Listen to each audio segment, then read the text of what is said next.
Shalom everyone, it's called Torah, it's Tuesday at noon, and today we will continue on with our talks about Pessach. And when we think about Pessach, there is something that it seems to be a little strange or odd. And what I will call it is that the contradictions that we experience during the night. And what do I mean by contradictions? On one hand, the halacha requires us to lean, to do haseiva, to lean on our left side, and the purpose for it, or the reason for it, is to show that we are free people. On the other hand, matzah, for example, is called lechem oni, a bread of a poor person, a bread of humility. It does not rise like bread, it's very flat, not so tasty. So it seems to be that on one hand we are free people and we eat all this great food. On the other hand we have a matzah, also we have maror to remind us the bitterness, the affliction, the suffering, the pain. Then we feel free and then we feel that we need to remember that we were slaves.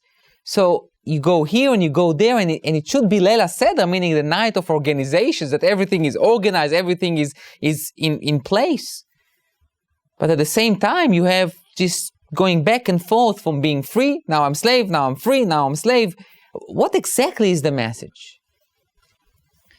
And when you think about the Passover night, and you really think about life, it seems to be that there is really not so much of a contradiction. In a way, I think that Leila Seder, the Passover night, gives us a full appreciation and understanding of what is life all about. Life is not a Hollywood movie.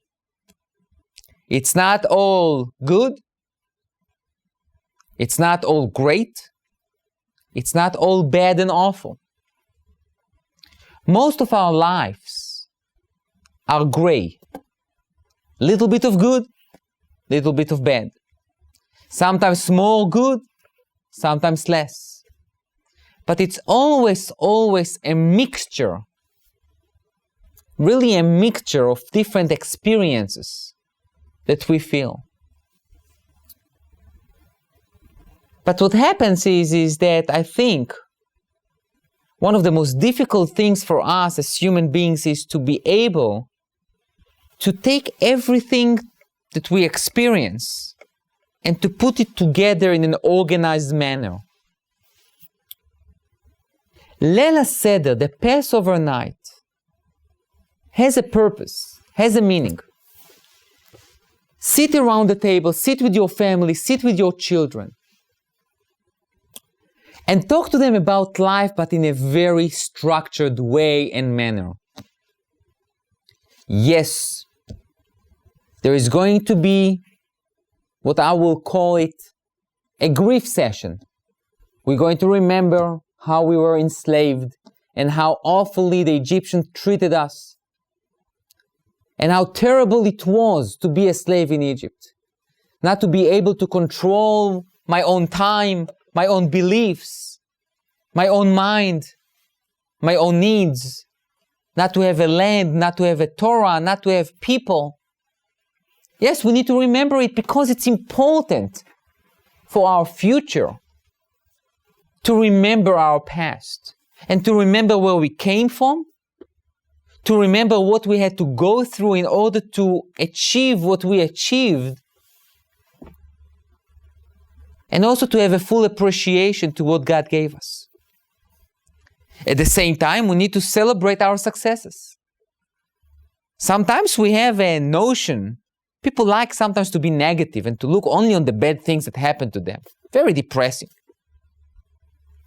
Celebrate the successes. Celebrate the fact that God took us out from Egypt, gave us the Torah, gave us the land, and has expectations from us as great people.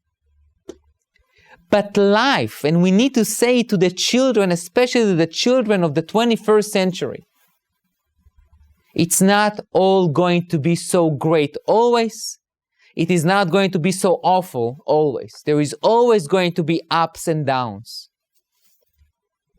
There is no such a thing, just a great movie from the beginning to the end. And especially nowadays, I think this message is tremendously important, especially to our generation when everything is so instant, so quick. You get it when you want it and you are disappointed when you're not. And there is no gray area. And not only there is no gray area, there is no patient. We waited for 210 years or 400 years to be released so God will fulfill His promise. Generations died with the hope that maybe they are the generation to be redeemed, but then they did not. It's an interesting idea that on the Passover night, what we called Leil HaSeder, the night of organizations, we reorganize our lives. Not to go to any extreme, to try to focus on the middle, on the path, that what we call Derech HaMelech, the King's path, where everything is balanced, where you understand the big picture, when you understand that you need to have patience, that you understand that there are going to be ups and downs, and there is going to be a destiny. You know, when Moshe had a discussion with God, and he refused to go on the mission to lead the Jewish people, one of his claims was, Shlach na b'yat tishlach, send the one that you should send. And there is a midrash that says that he really meant, send Elijah. Moshe said to God, send Elijah. Why do you want to send me? Why not to send you? Moshe said, send Elijah. Elijah is the ultimate prophet who is going to let the people know that Mashiach is coming, and let's end with it. Let's just finish it right here and right now. Let's redeem the Jews, send them to Israel, and there is going to be never ever any expulsion from the land of Israel. But God says no.